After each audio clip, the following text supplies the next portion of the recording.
예수님께서 표적을 보여주시고 또 스스로 하나님의 아들이신 것을 증거를 하셨습니다. 하지만 유대인들은 그 예수님의 증언을 믿지 아니하고 오히려 예수님을 대적하고 심지어 죽이려는 그런 시도를 하기도 했습니다. 유대인들이 예수님에 대해서 이런 반응을 보였던 것은 예수님의 증언 자체에 어떤 문제가 있었기 때문은 아니었습니다. 예수님에 대한 증언은 분명한 것이었고 또 정직하게 그 증언을 받아들인다면 누구나가 다 예수님을 하나님의 아들이요 구주로 영접할 수 있을 만큼 증언 자체에는 아무런 문제가 없었습니다. 예수님은 하나님이 여러 가지 방편으로 자신에 대해서 증언하셨음을 말씀하셨습니다.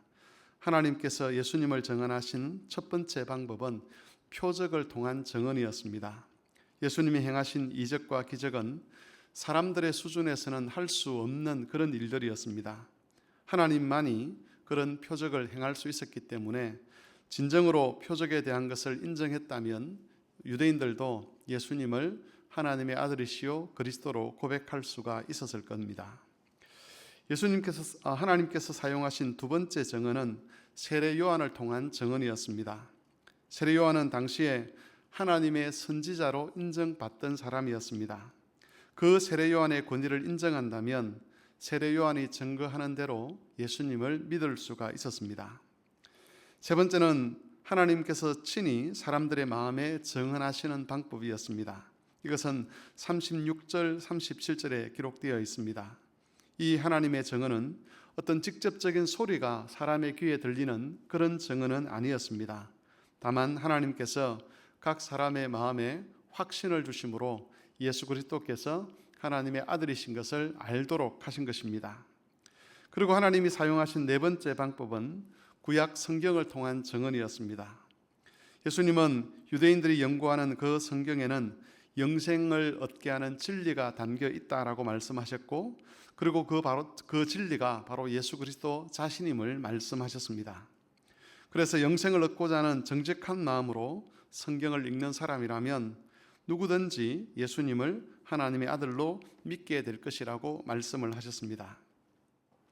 하지만 이렇게 여러 가지 방편으로 예수님에 대한 증언이 있었음에도 불구하고 유대인들은 예수님을 믿지 않았고 또 예수님을 대적했고 죽이려고 했습니다.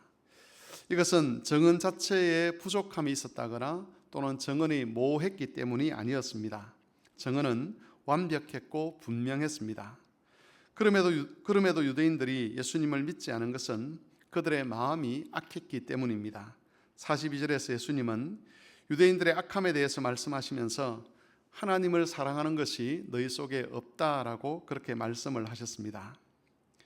유대인들은 스스로 하나님의 백성이라고 주장을 하고 또 자신들이 성경을 연구한다라고 이야기를 했지만 하나님을 사랑하는 것이 그들 속에 없었기 때문에 하나님께서 증거를 보여주셔도 그 증거의 효력들이 그들에게는 나타나지 않았던 겁니다. 다른 말로 하면 예수님에 대한 하나님의 증거는 하나님을 사랑하는 사람들에게 효력이 나타나는 겁니다. 심령이 변화를 받아서 새롭게 된 사람들, 또 성령의 능력으로 거듭나서 자기 죄를 알고 회개하는 사람들, 이런 사람들에게 예수님에 대한 증언이 효력을 나타내고 그래서 더욱더 예수님을 믿게 되고 예수님을 따르게 되는 것입니다. 이런 가르침은 우리가 알고 있는 지식과는 조금 차이가 있습니다. 우리는 일반적으로 어떤 사람이 복음의 말씀을 듣고 난 이후에 예수님을 알게 되고 죄를 회개하게 되고 거듭나는 은혜를 받는다라고 생각을 합니다. 왜냐하면 우리가 인지하고 경험하는 것이 바로 그런 식으로 이루어지기 때문입니다.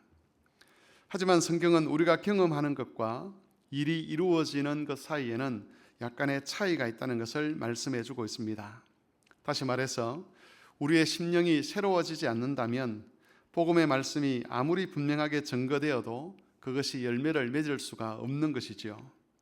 하나님께서 우리를 거듭나게 하지 않으신다면 그리스도에 대한 증언들이 아무리 분명하고 다양하게 들린다 할지라도 그리스도를 믿는 자리로 나아가지는 못하는 겁니다. 그런 면에서 그리스도에 대한 하나님의 증언은 두 가지 의미를 가집니다. 첫 번째는 그리스도를 믿지 않는 사람들의 악함에 대해서 고발하는 겁니다. 하나님께서 그렇게 다양하고 풍성하게 증거하셨음에도 불구하고 그리스도를 믿지 않았다는 것은 그만큼 그 사람의 마음이 악하다는 것이고, 그것은 그들이 믿지 않는 것에 대해서 어떤 변명도 할 수 없음을 말해주는 것입니다. 두 번째는 믿는 자들을 겸손하게 하는 것입니다. 우리의 믿음은 우리의 능력이나 실력의 결과가 아닙니다. 우리가 다른 사람들보다 좀 더 영적으로 깨끗하고 순전하고 하나님을 사랑하는 마음이 있었기 때문에 우리가 믿음을 갖게 된 것이 아니라는 것이지요. 우리의 믿음은 하나님의 은혜의 결과입니다. 하나님께서 미리 우리에게 은혜를 주셨기 때문에 말씀을 들을 때에 그 말씀에 대한 바른 반응이 나오는 것입니다. 그러므로 우리는 우리의 믿음에 대해서 항상 감사하면서 하나님의 은혜가 헛되지 않도록 온 마음과 뜻과 힘을 다해서 그리스도를 믿고 따르기를 힘써야만 합니다. 우리의 모든 행위가 우리에게 믿음을 주신 하나님을 향한 감사의 제사가 되도록 해가야 하는 것입니다. 이 은혜를 기억하셔서 오늘도 하나님께 받은 은혜에 합당한 열매로서 하나님을 영화롭게 하고 주께서 우리에게 주신 그 은혜가 선한 열매로 나타나도록 힘써 주를 따르는 성도들이 되실 수 있기를 바랍니다.